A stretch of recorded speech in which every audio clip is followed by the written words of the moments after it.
Hello, everyone. Happy 4th of July. Um, I hope everybody enjoyed their 4th of July. Everybody got to watch some fireworks. Today, we're starting with our first storytelling video here at Luis in the Kitchen. Thank for everybody who has already subscribed.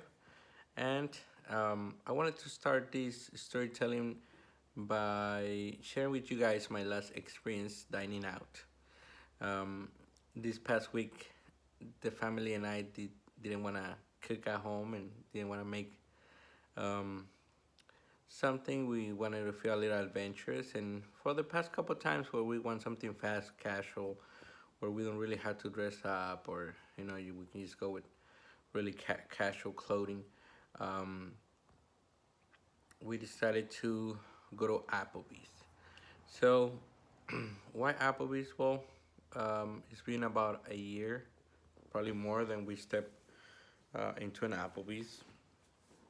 I think last time we went was because um, Olive Garden was still packed, and we said, okay, you know, let's go to Applebee's. It's next door, so why not?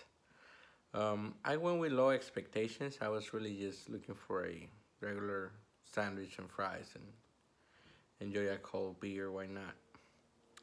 And something that has and that is happening all over the Bay Area, especially in chain restaurants, is how understaffed they are during certain days of the week. And on our visit, that wasn't an exception. I was, I related into their pain, I guess. I related into their circumstances because being short-staffed um, and having a small rush definitely um, not everybody takes it the same way. Some people are really resilient about it, and luckily our server was.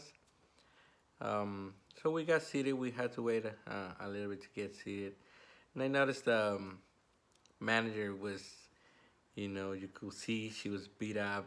I'm pretty sure she was helping the kitchen. She had stains all over her clothing, and they didn't have no host. I only spotted two servers and one bartender.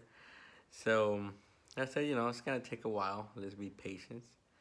But looking at their menu, I think it was exactly the same as when I was, you know, 18, 19, when I used to take the girlfriends back then, um, dining out to, Applebee's and um, PF Chang's, all these other places.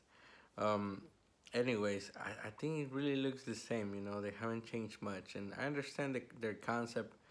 Maybe not so much towards the fancy eater or but the presentation is really outdated. The food is really outdated, and I don't know if it was just the exception or the uniqueness of being so short staffed, but when my Caesar salad arrived, it was drenched in so much dressing that I didn't want to complain. I eat it like that. I said, okay, let's just eat some of it and wait for my main um, entree. And then exploring the menu, I saw how outrageous their calorie intake was for things like a simple platter, they call it. It goes as high as 3,300 calories. That's insane. If you're sharing with one person, um, and they both eat equally, that's 1,500 calories. I'm pretty sure that's plus a couple of beers or a soda. That's pretty much all you had to eat all day. And I'm telling you, it's just a few mozzarella sticks, a quesadilla, and some boneless wings, which um, they're chicken nuggets. They're not wings. They don't have a bone.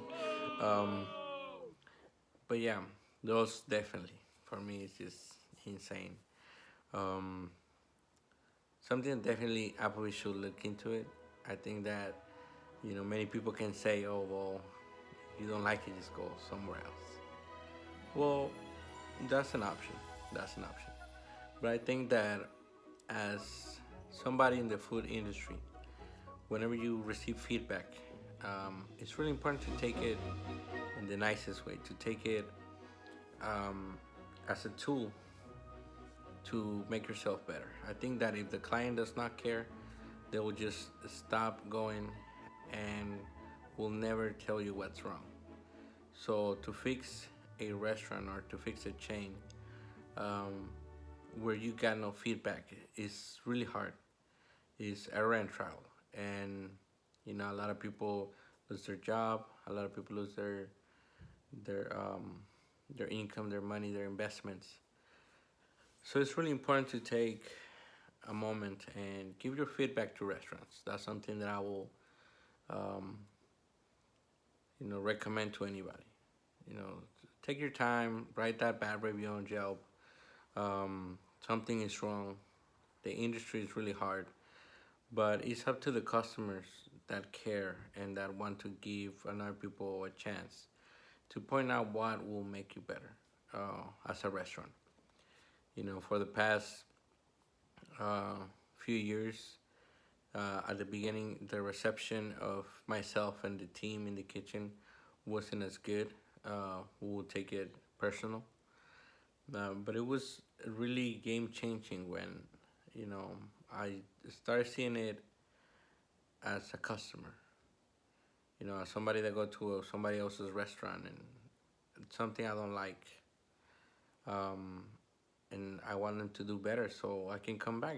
Sometimes its environment is really good. The servers are doing their best, and you enjoy that part, and you wish that the food was up to par. And sometimes it's all the way around. Sometimes the food is up to par and the servers are not. And leaving your feedback is the way to conserve certain spots that you care about. You want to give another chance. Um, so I will leave that on the high note. I will exhort everybody to, you know, write on Yelp, tell your server, put on the receipt. I don't know. Leave leave a note, um, and definitely, a lot of people will appreciate it. I think it's a really nice gesture to help somebody else fix a problem with our feedback. Well, and today's story time. That's it for today. Um, we'll continue to upload these story times. They may not be related to the kitchen world all the time, um, but I hope you guys enjoy it. Happy 4th, and until the next time, we'll see you